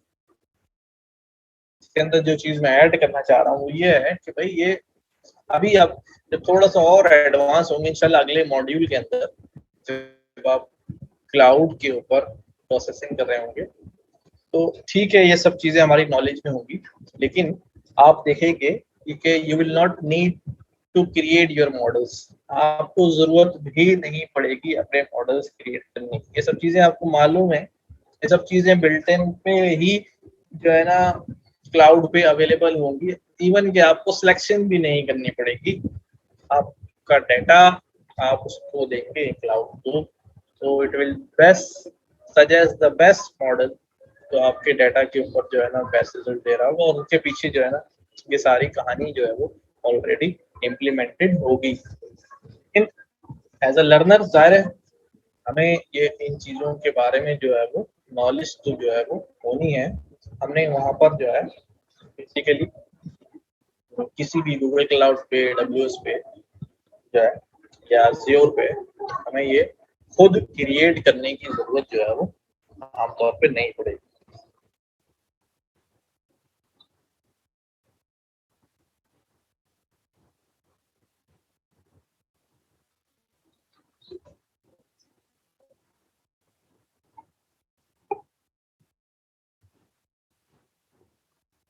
अच्छा, कॉलबैक्स का जिक्र मैंने शुरू में किया था इस चैप्टर के शुरू में, कि कॉलबैक्स क्या होते हैं, कोई बताएगा भी कॉलबैक्स क्या होते हैं? सर फॉर एग्जांपल हमने एक पर्टिकुलर जो है वैल्यू पे, एक्यूरेसी की वैल्यू पे अपना मॉडल को ट्रेनिंग की स्टॉप करनी है, या फिर एक पर्टिकुलर हमारा जब आ जाता है लॉस की वैल्यू आ जाती है, ट्रेनिंग लॉस या फिर वैलिडेशन लॉस की वैल्यू आ जाती है, चलें, तो हम आप उसमें बिल्कुल सही कह रहे हैं, बिल्कुल सही कह रहे हैं। ये वाला पैराग्राफ पढ़े, उन्होंने बड़ी अच्छी मिसाल दी हुई है, जरा पढ़ें इसको, सब लोग सुनेंगे। Yes sir. पढ़े In this पढ़े जरा। section, we will review ways to gain greater access to and control over what goes on inside your model during training. Launching a training run on a larger dataset for tens of epochs using model.fit or model.fit generator can be bit like launching a paper airplane. Airplane. Yes, sir. चलें चलें पढ़ें। Past the initial impulse, you don't have any control over its trajectory or its landing spot. If सही। you want to avoid bad outcomes and thus wasted paper airplanes, it's smarter to use not a paper plane but a drone that can sense its environment, send data back to its operator, and automatically make steering decisions based on its current state. The technique we present here will transform the call to model.fit from paper airplane into a smart autonomous drone that can introspect and dynamically take action. अच्छा, तो अब मैं summary कर दूं इसकी कि भाई ये कह रहे हैं कि जब हम बड़े डेटा सेट के ऊपर जब हम टेंस ऑफ इपॉक्स चलाते हैं, 10-20 इपॉक्स हमने चला दिए जनरेटर के थ्रू या फिट मेथड के थ्रू, तो ये बिल्कुल ऐसा होता है कि जैसे आपने पेपर प्लेन जो है ना वो हवा में उड़ा दिया। हम कागज वाला जहाज उड़ाते हैं ना, जैसे हम उसको Yes, sir. छोड़ते हैं तो we don't have now any control over it. अब वो किस डायरेक्शन में जाएगा, कहाँ गिरेगा, लैंडिंग कहाँ होगी, और हमारे पास कोई आइडिया नहीं होता। सेम हमारे मॉडल का केस होता है ना, यहाँ हमने फिट मेथड चलाया नहीं, हमारे हाथ में कुछ नहीं है। अब वो चली जा रहा है, चली जा रहा है, चली जा रहा है। अब कितनी एक्यूरेसी पे छोड़ेगा, एक्यूरेसी कम पे रुक जाएगा, ज्यादा पे रुक जाएगा, कहाँ जाएगा, कुछ नहीं पता। तो ये कहते हैं कि अगर आप इस तरह के बैड आउटकम्स को खत्म करना चाहते हैं और तो बेहतर ये है कि आप पेपर प्लेन इस्तेमाल ना करें, बल्कि ड्रोन इस्तेमाल करें जो इन्वायरमेंट को भी सेंस कर ले, डेटा जो है ना भेज सके अपने ऑपरेटर को वापस, उसको जो क्या क्या डेटा कलेक्ट कर रहा है वो, और अपने स्टीयरिंग को ऑटोमेटिकली जो है ना मूव कर सके। अब मॉडल.फिट के अंदर जो है ना हम क्या करेंगे, पेपर प्लेन की बजाय क्या करेंगे, स्मार्ट और ऑटोनोमस ड्रोन में ट्रांसफॉर्म कर लेंगे, जो कि खुद से इंट्रोस्पेक्ट करेगा और डायनेमिकली अपने एक्शन भी लेगा। कॉल बैक की कहानी है ऐसे ही।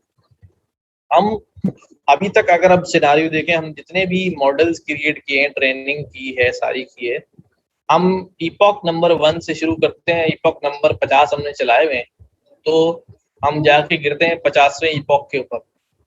दरमियान में हम अपने लॉग्स में देख रहे होते हैं कि यार कहीं किसी पॉइंट के ऊपर एक्यूरेसी जो है कम हुई, कहीं ज्यादा हुई, कहीं ये हुआ, कहीं वो हुआ, लेकिन हम देख ही रहे होते हैं उसे। और अगर हम चाहते भी हैं उस वक्त, अगर चाह रहे हो कि यार यहाँ एक्यूरेसी जो है 99.99%, अबे रुक जा, रुकेगा थोड़ी, तो चलता रहेगा, चलता रहेगा, चलता रहेगा, चलता रहेगा।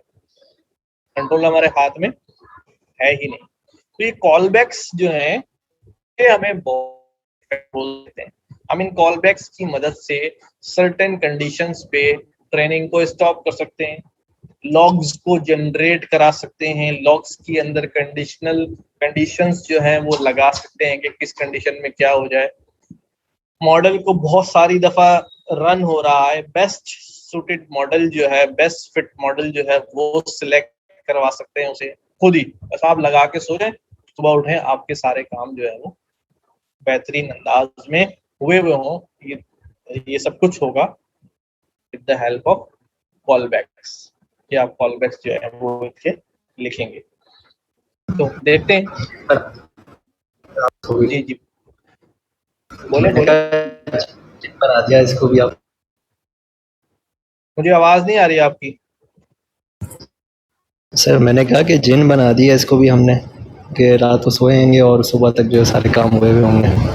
हाँ, अब असल में अभी तक हम जो काम मैनुअली करते रहे ना, हम बेसिकली समझते रहे। अभी हम पीछे जो है ना समझ लें कि ABCD लर्न कर रहे थे उसकी, ठीक है, हमने बेसिक्स को जो है वो सीख लिया है, मॉडल्स की फंक्शनिंग के बारे में हमारे पास काफ़ी नॉलेज है, सब कुछ है।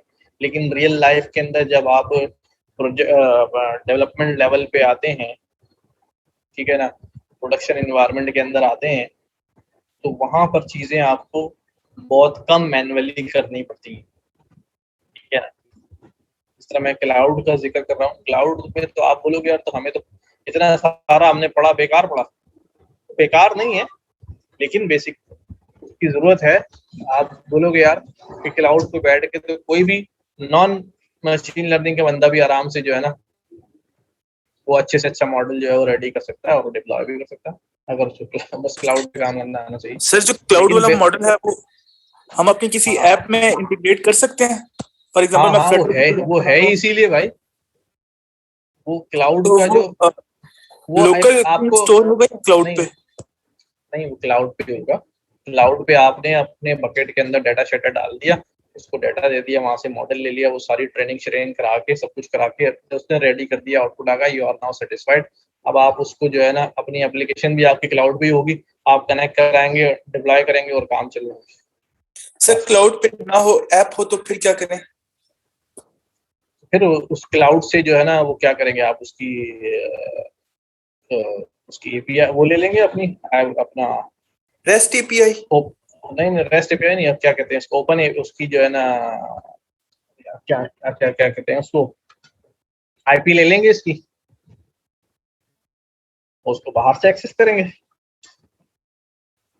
Okay sir. तो वो परचेज करनी पड़ेगी उसका जो राउट जो बनेगा ना, क्लाउड का राउट बनेगा, ठीक है, एंड पॉइंट जिसे कहते हैं, क्लाउड पे जो एंड पॉइंट बनेगा उस एंड पॉइंट की जो एपीआई है, उसकी आईपी है, वो ले लेंगे, वो हमने लोकल सिस्टम से बैठ के उसको एक्सेस करेंगे, हो जाएगा। जैसे हम दूसरों की एपीआई यूज करते हैं, गूगल की एपीआई को यूज कर ली तो वैसे जैसे रिक्वेस्ट सेंड करेंगे ना HTTP, हाँ ऐसे, तो ये एपीआई वाला सीन ही हो जाएगा, रेस्ट एपीआई वाला। हाँ, लेकिन ये आपने खुद बनाई हुई होगी ना सर, उसको परचेज करना पड़ेगा कि वो हम डायरेक्टली भी क्लाउड? अभी जब हम क्लाउड पे जाएंगे ना, तो वहां तो अभी हम फ्री टायर में ही काम कर रहे होते हैं, जो हमें फ्री घंटे मिल रहे होते हैं, डिले नहीं आया करेगा, क्योंकि यूजर की इंटरनेट स्पीड का भी पता नहीं होता, तो फिर वो टाइम लगेगा। इसको हम लोकल रख लें तो फास्ट हो जाएगी। अगर बहुत सारे सिनारियोज में जहां पर हमारे पास ये वाला मसला, देखिए दो तरह की कंप्यूटिंग चलती है ना, एक आपके पास एज कंप्यूटिंग चलती है, आपके क्लाउड कंप्यूटिंग चलती है। ये आपको अपने प्रॉब्लम के हिसाब से डिसाइड करना पड़ेगा कि यार, अब देखो बात ये है कि अगर एक सेल्फ ड्राइविंग कार है ना, मेरी बात समझना, सेल्फ ड्राइविंग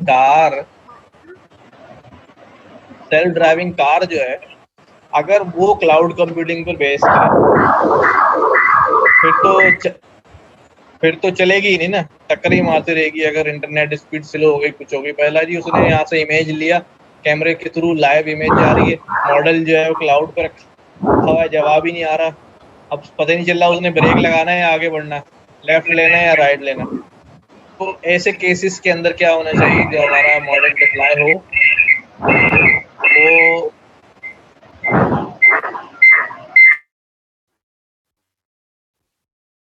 लोकल होना चाहिए, जहाँ जो है ना डेटा कलेक्शन हो रही है, वही हमारे पास जो है ना मॉडल होना चाहिए, ताकि वो फास्ट प्रोसेसिंग जो है वो हो सके। तो खास केसेस के अंदर जहाँ ऐसी सर्विसेज चलती हैं, एआई बेस्ड सर्विसेज हैं, लेकिन जहाँ लोड ज़्यादा है और इतना ज़्यादा डाटा आ रहा है कि वो हमारे जो लोकल रास्पबेरी पाई या आर्डिनो पर जो हम डिप्लॉय करके या दूसरे किसी बोर्ड पे डिप्लॉय करके एज पे उसकी कंप्यूटिंग नहीं करा सकते, इतना ज़्यादा डाटा आ रहा है, तो फिर जाहिर है उसके लिए हमें क्या करना पड़ेगा, क्लाउड के थ्रू ही जो है उसका सेटअप करना पड़ेगा। और होता है ऐसा, तो जरूर हर एप्लीकेशन जरूरी नहीं कि वो कंप्यूटर विजन से मुताल्लिक ही हो, या जो है ना इस तरह की हो जो हैवी डाटा वाली हो। सर, अगर हम मॉडल खुद अपना बनाएं और क्लाउड डाटा हमारे पास बहुत ज्यादा हो, जो हम क्लाउड से असेस कर रहे हो, तो फिर उसके लिए हमें क्या मतलब करना पड़ेगा? डाटा आपके पास ज्यादा है, मॉडल आप बना रहे हैं क्लाउड पे? नहीं, मॉडल हम अपना खुद बना रहे हैं, यानी कि अपनी कंप्यूटिंग खुद करके ना, यानी कि अपना खुद प्रोग्राम अपना खुद लिख रहे हैं। ठीक है, डाटा कहाँ है? डाटा क्लाउड पे पड़ा है, डाटा यानी कि लार्ज है, बहुत ज्यादा बल्कि डाटा है। ठीक है, तो उसके लिए फिर क्या होगा? ठीक है सर, उसके लिए हम फिर क्या करें? पहले मैं आपकी जो बात समझा हूँ उसी बात को एलिबरेट कर रहा हूँ। अगर मैं गलत समझा हूँ तो आप बताइए। आप कह रहे हैं कि हमारे पास एक लार्ज अमाउंट डाटा जो है वो क्लाउड पे रखा हुआ है, मॉडल हमारा जो है ना लोकल सर्वर पे। बिल्कुल ऐसे ही। अब हम अपना मॉडल है उसको डाटा दे रहे हैं, इस सिनारियो में डाटा को लोकल रखना चाहिए, क्लाउड करना चाहिए, ये कह रहे हैं? सबसे पहली बात ये है, मैं ये कह रहा हूँ सर, डाटा क्लाउड से हम असेस कैसे करेंगे इस तरह? डाटा क्लाउड से कैसे एक्सेस करेंगे? जैसे नॉर्मली करते हैं एपीआईज के थ्रू ही डाटा जो है ना वो करेंगे। लेकिन मैं इसमें ये बात ऐड करना चाह रहा हूँ कि वो जो ह्यूज अमाउंट ऑफ डाटा आपके पास रखा हुआ है ना, टीबीज के अंदर और जीबीज के अंदर, जब मॉडल ट्रेन हो जाता है तो फिर हमें ह्यूज अमाउंट ऑफ डाटा की जरूरत नहीं रहती। फिर तो हमारे पास सिंगल डाटा पॉइंट आता है ना। मेरी बात समझिएगा, ड्यूरिंग ट्रेनिंग हमने अपना मॉडल ट्रेन किया, लोकल सिस्टम पे ट्रेन हो गया, मॉडल को सेव करा लिया। अब जब सेव करा लिया, मुझे आपने अपनी सेव फाइल दे दी, तो मुझे अपना डाटा थोड़ी देंगे, मुझे तो बस सेव फाइल मिल गई, वो ट्रेन डाटा है। अब मैं जब उससे प्रेडिक्शंस करवा रहा हूँ तो मुझे एक डाटा सैंपल देना होगा ना, बिल्कुल। अब मुझे वो डीबी का डेटा थोड़ी देना हर दफा उसे प्रिडिक्शन में। ठीक है, ठीक तो मेरी बात समझ रहे हैं? ठीक है तो सर, अगर समझ मॉडल समझ आ ट्रेंड गया। आप क्लाउड से अगर आ रहा है तो वो एक ही सैंपल आ रहा होगा फॉर प्रिडिक्शन। ठीक है सर, लेकिन इसमें एक क्वेश्चन है कि ये कंटिन्यूअस कैसे इवॉल्व होगा, लाइक ये ट्रेन होगा डेटा। थोड़ा सा लाउडली और बोले, आवाज थोड़ी कम आ रही है। सर क्वेश्चन ये था कि अगर मुझे एक मॉडल बनाया है मैंने हिस्टोरिक डेटा के ऊपर, और उसके बाद आई वांट कि वो कीप ऑन ट्रेनिंग इटसेल्फ, वो ऐसे मोड में चल जाए। हाँ, उसके लिए जो है, उसके लिए थोड़ी सी आप डेटा इंजीनियरिंग टाइप की चीजें जब आप पढ़ेंगे तो डेटा एक पूरा पाइपलाइन सेटअप बनता है ना, एडवांस वर्जन में आता है। ये मॉडलिंग से हट के काम होता है, डेटा पाइपलाइन कहलाता है कि उसके अंदर नया डेटा भी हमारे पास जो है ना, हमारे बकेट्स में, हमारे स्टोरेज पे आता जा रहा है। उस नए डेटा पे रन टाइम पे हमारा मॉडल भी रीट्रेन होता जा रहा है और डिप्लॉयड भी है, यानी लाइव चल भी रहा वो, और करंट डेटा जो नया फीड हो रहा है उसके ऊपर वो रीट्रेन भी होता जा रहा है। तो ये पूरा डेटा की एक पाइपलाइन जो है ना वो बनती है डिप्लॉयड मॉडल के ऊपर। हर दफा मॉडल रोककर उसे सर रिट्रेन आवाज तो नहीं आपकी करा सही सकते नहीं आ हैं, रही। इस्तेमाल करते हैं जिसमें मैं ये कह रहा हूँ कि हम ऐसी सूरत के अंदर कि जब हमारे पास मोर डेटा भी आ रहा है, हम उस पर प्रेडिक्शंस भी करा रहे हैं और हम उस पर ट्रेनिंग भी फर्दर जो है वो इन्हांस करना चाह रहे हैं, ठीक है।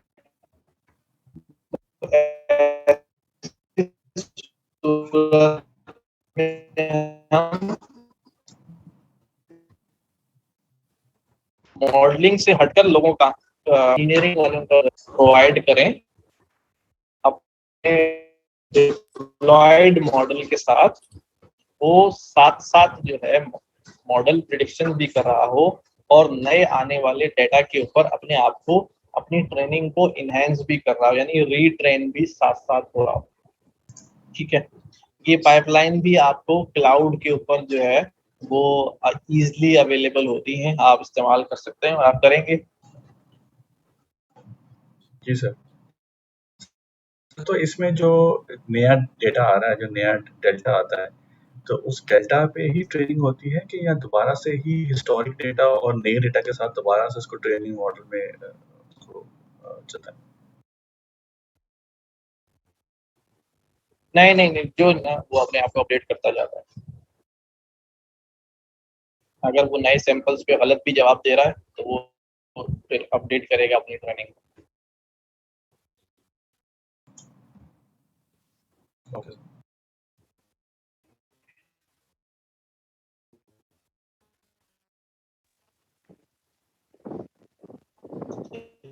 ये कुछ बिल्ट इन जो है कॉलबैक्स फंक्शंस जो हैं वो गिन लेते हैं। शायद कोड थोड़ा सा मुश्किल लगे, लेकिन एक बार आप कोड लिख लेंगे तो you will learn and memorize के भी क्या क्या जो है ना कॉलबैक्स में लिखना होता है। तो यहाँ कह रहे हैं model check pointing, saving the current weights of the model at different points during training. Training के डिफरेंट पॉइंट्स पे मॉडल सेव करता जा रहा हो। अब आपको जिस पॉइंट पे लगेगा यहाँ तक का मुझे मॉडल ले लो, अच्छी ट्रेनिंग हुई थी, इसके बाद ट्रेनिंग खराब हुई है, यानी 10 इपॉक के बाद तक बेहतरीन ट्रेनिंग थी, उसके बाद गिर गई, तो 10 इपॉक पे उसने एक चेक पॉइंट बनाया हुआ है, वो वाला मॉडल ले लें आप। अर्ली स्टॉपिंग एक आपके पास कॉल बैक है, interrupting training when the validation loss is no longer improving. तो एक ऐसा पॉइंट आ गया कि वो देख रहा है कि इपॉक नंबर 9, 10, 11 3 इपॉक चल गए बट वैलिडेशन लॉस के अंदर कोई कमी नहीं आई है, तो वहीं स्टॉप कर देता है। ये वही वाली बात है कि ग्रेडियंट वैनिशिंग जो है वहां पर आ गया, उसको फील हो गया, वो स्टॉप कर देता है।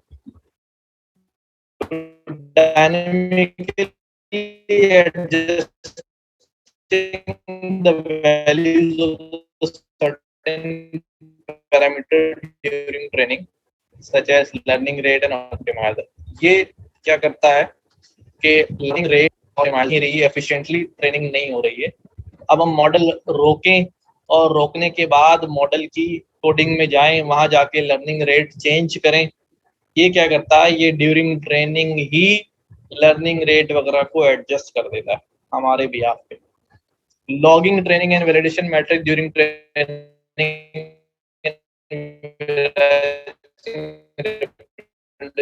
Model that updated. ये सारा लॉग जो है ये बता रहा होता है प्रोग्रेस बार, जिसे हमें बहुत कैलकुलेशन होती नजर आ रही होती है. करते हैं क्या, सिंपल है. keras.callbacks ये आपने उठाने, मॉडल चेक पॉइंट है, अर्ली स्टॉपिंग. सर आपकी आवाज में डिस्टॉर्शन आ रही है बार बार. लेट ऑन प्लेटू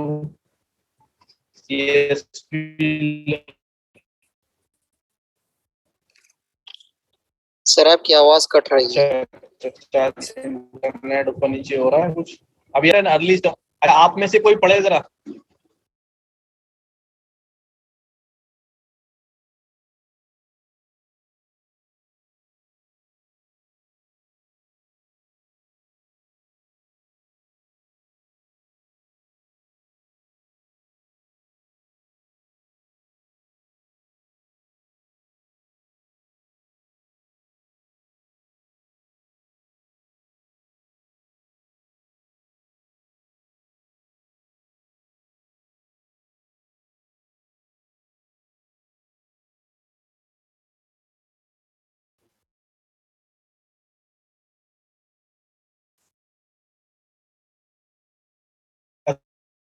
अच्छा जी, वापस रिकनेक्ट हो गए.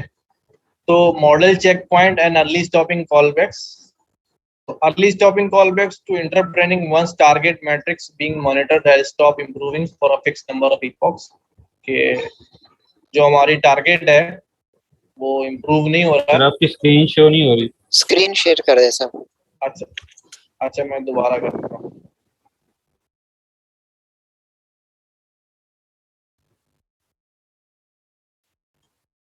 अभी हो रही शेयर? No sir.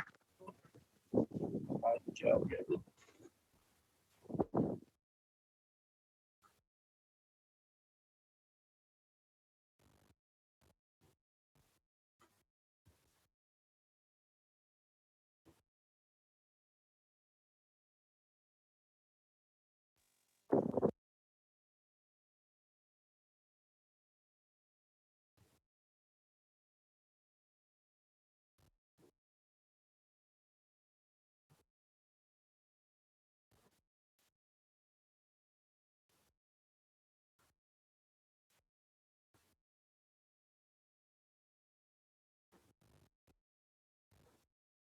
अब आ गई है? नहीं सर अभी नहीं आई.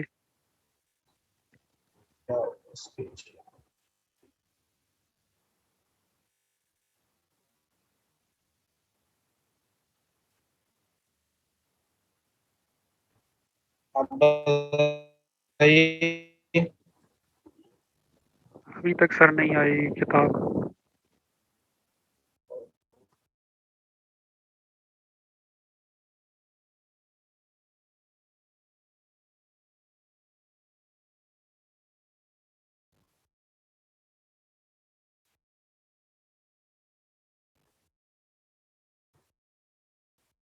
अब बताएं, आ रही?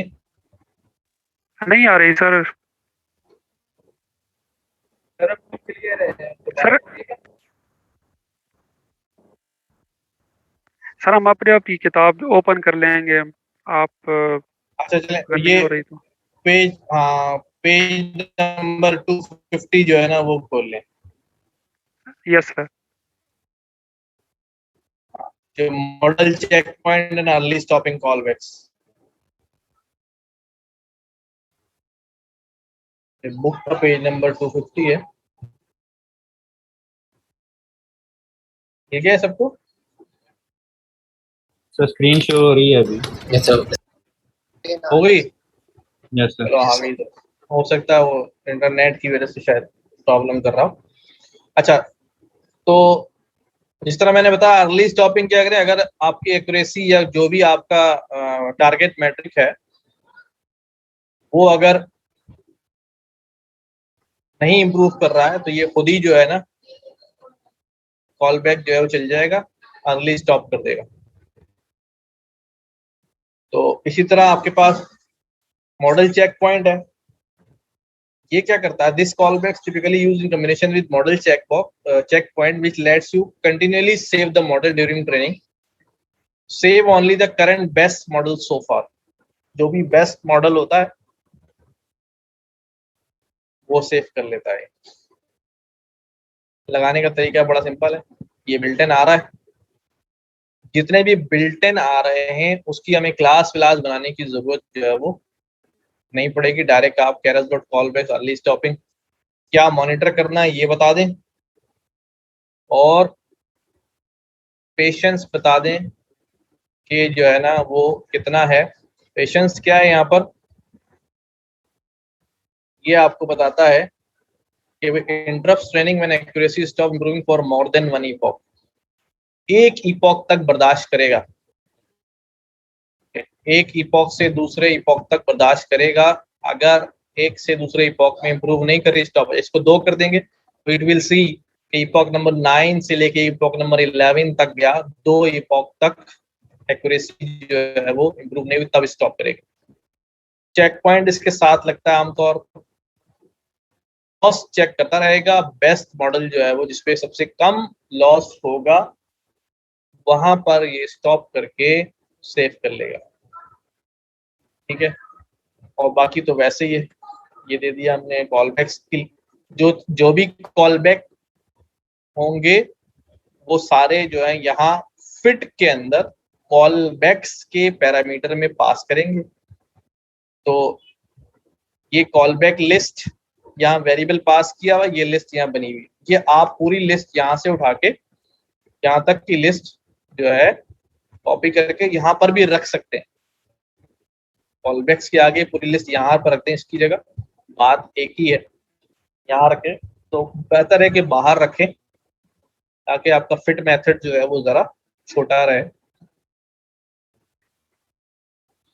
फिर इस तरह ये रिड्यूस टाइम हम मल्टीपल कॉल बैक्स भी दे सकते हैं।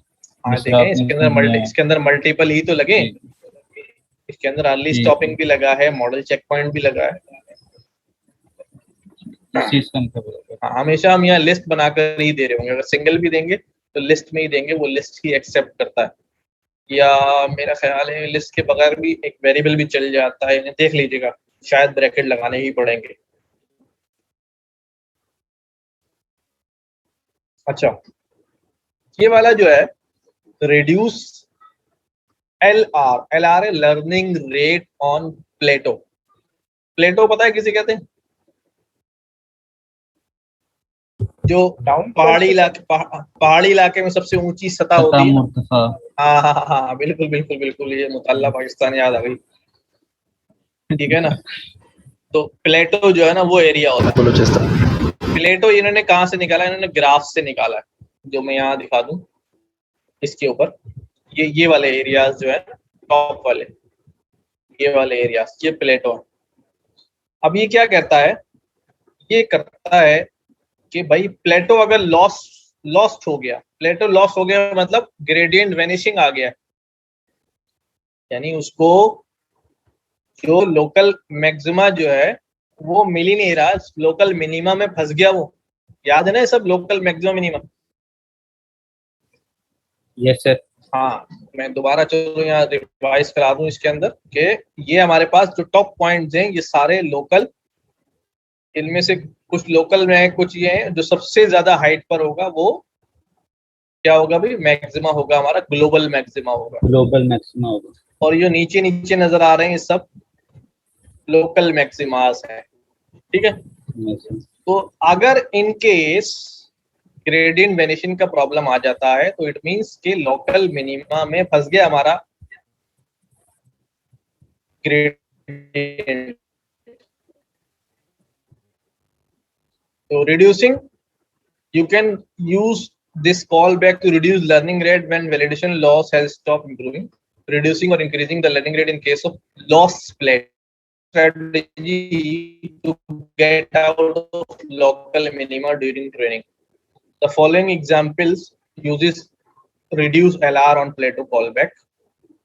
इसको देख लें, सिंपल कुछ इसके अंदर पैरामीटर है, पेशेंस बता दिया गया 10 इपॉक्स तक का। फैक्टर को जरा पढ़ लीजिएगा, इसकी सिग्नेचर खोल के। ये कह रहा है divide the learning rate by 10 when triggered. Learning rate को 10 के फैक्टर से डिवाइड कर देगा, 10 टाइम्स कम कर देगा। अगला है हमारा कि राइटिंग योर ओन कॉलबैक्स।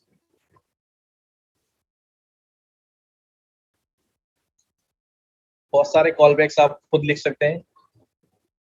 इसके अंदर इस्तेमाल करते हैं हम लॉग्स का इस्तेमाल करते हैं। ये मैं अगली क्लास में इंशाल्लाह जो है ना अपने कॉलबैक लिखना हम सीखेंगे। 2 3 4 5 कॉलबैक जो है ना इन्होंने यहाँ दिया हुआ भी है, थोड़ा पढ़ लीजिएगा। वरना हम जो है अभी जो हमारी क्लास होगी मंगल को रिव्यू क्लास, जल्दी जल्दी रिव्यू करके थोड़ा सा एक कॉल बैक के ऊपर हम काम जो है वो कर लेंगे। और टेंसर बोर्ड पे, टेंसर बोर्ड में खैर कोई ऐसा काम नहीं है, बस सिर्फ विजुलाइज करना है। ये आपने पिछली क्लास में देख लिया था किस तरह से लेयर्स का जो है ना चार्ट निकालते हैं। ठीक है बॉयस, इसको यहीं रखते हैं। कॉल बैक्स हमने अपने लिखने हैं मंगल को इंशाल्लाह 9 बजे क्लास होगी, 9 से 11 तक हम 9 से 11 होगी। 9 बजे शुरू कर लेंगे, देखते हैं खत्म कब करते हैं। ठीक है सर, ठीक है। ठीक है, ये वाला रिवाइज भी करेंगे और जो पिछले क्लासों के सवाल रह गए थे, 1-2 लोगों ने पूछे थे, वो रिवाइज कर लेंगे और कॉल बैक्स का काम जो है ना वो करेंगे। सर फेडरेटेड लर्निंग यूज की हुई है कभी? किस चीज? Federated learning sir. मुझे आवाज आई नहीं, दोबारा बोले। Federated learning sir. यार लिख के बोलो कौन सी लर्निंग बोल रहे हो, चैट में लिखो जरा।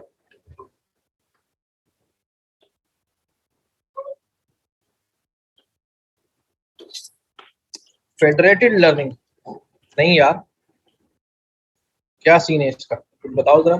शायद नाम ना पता हो, काम बताओ। सर इसमें ये होता है कि डेटा जो है वो सेंट्रलाइज्ड लोकेशन पर आपके पास नहीं होता, बल्कि जितने भी मोबाइल यूजर्स हो गए या जितने भी यूजर्स हो गए डेटा उनके पास ही रहता है।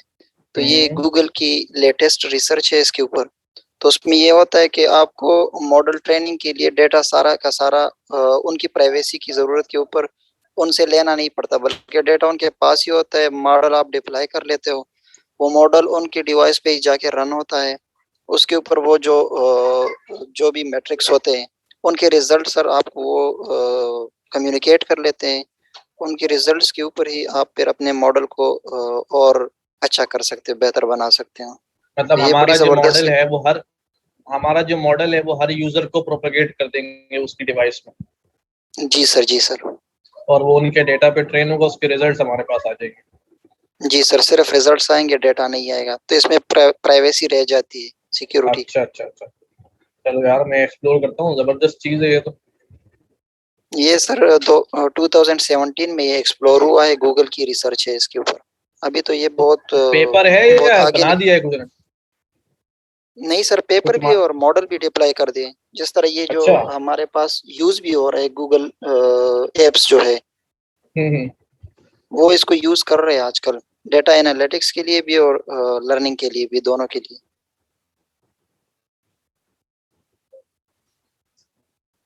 तो एप्स वगैरह में तो डेटा हम जब गूगल की कोई ड्राइव या यूज कर रहे हैं वो तो उनके पास ही सेंट्रल डेटा होता है ना। जो भी मैं अपनी पिक्चर सेव करता हूँ गूगल ड्राइव के ऊपर फोटोज के अंदर, वो बेसिकली तो वहीं पर होती है ना। सर आप इसकी मिसाल इस तरह ले लें कि जिस तरह कुछ लोग होते जो सॉन्ग्स सुनते हैं तो वो प्लेलिस्ट बना लेते हैं। तो वो प्लेलिस्ट के ऊपर गूगल उनको फिर रिकमेंड करते हैं कि आप ये वाली सॉन्ग, उसके प्लेलिस्ट को वो अपडेट करते रहते हैं। लेकिन उनके पास, गूगल के पास ही आपके सॉन्ग्स का डेटा या जो भी आप सुनते हैं उसका डेटा जाता नहीं है कि आप क्या क्या सुन रहे हो। बल्कि वो सिर्फ मॉडल आपके ऐप के ऊपर चल रहा होता है और वो खुद ही उसको इन्फ्रेंस कर रहा होता है और उसके मुताबिक अपने रिजल्ट्स जो है वो सेंट्रलाइज लोकेशन पर वो सेंड कर रहा होता है। सही सही सही सही। इसमें चलो एक्सप्लोर करते हैं इसको, लेकिन सही कह रहे हो, जबरदस्त चीज है। देखें भी बाकी लोग भी एक्सप्लोर करें इसके ऊपर। हाँ बोलो। इसके ऊपर सर रिसर्च करने का इरादा है, इसलिए आपसे डिस्कस किया सर। नहीं तो इस पे रिसर्च का कुछ ऐसा पहलू तलाश करो। गूगल ने काम कर लिया है तो उसने क्या छोड़ा होगा। नहीं सर, छोड़ा हुआ है बहुत कुछ। अच्छा, जबरदस्त है फिर तो। प्रॉब्लम फाइंड करके सर आपको डिस्कस कर लूंगा आपके साथ। जबरदस्त। तो सर्च एरिया जो है वो क्या होगा, मतलब ये मॉडलिंग के हवाले से होगा, क्योंकि मॉडल तो लेकिन उन्होंने बना लिए, या ये जो डिस्ट्रीब्यूटेड ट्रेनिंग हो रही है के हवाले से करोगे, क्या करोगे? सर डिस्ट्रीब्यूटेड ट्रेनिंग को मॉडिफाई करेंगे, उसके ऊपर भी हो सकते है। और ये जो हर सिस्टम पे अलग अलग कंप्यूटिंग हो रही है ना मॉडल की। जी सर जी सर जी सर। चलो ठीक है, एक्सप्लोर करो, फिर कुछ मुझे ही बताओ, देखते हैं कुछ मिलके ही काम कर लेते हैं। ठीक है सर, मैं इंशाल्लाह कम्युनिकेट कर लूंगा आपको। चलो सही। सर जी जी सर एक ये जो पांडा में हम डेटा को क्लीन करते हैं, डुप्लीकेशन वगैरह जो सारा काम करते हैं, तो एक टूल है KNIME, तो ये काम तो उससे सर बस वो ग्राफिकली वो हो जाता है। तो अगर हम ये टूल इस्तेमाल करके वो डेटा प्री प्रोसेसिंग वगैरह करें तो आप क्या सजेस्ट करेंगे हमें कि ये सर ठीक है? नहीं नहीं भाई, अगर टूल कोई टूल जो है वो आपको KNIME मैं सर चैट में सर मैं आपको लिख मैं लेता हूँ। स्क्रीन पे खोलता हूँ। क्या है KNI?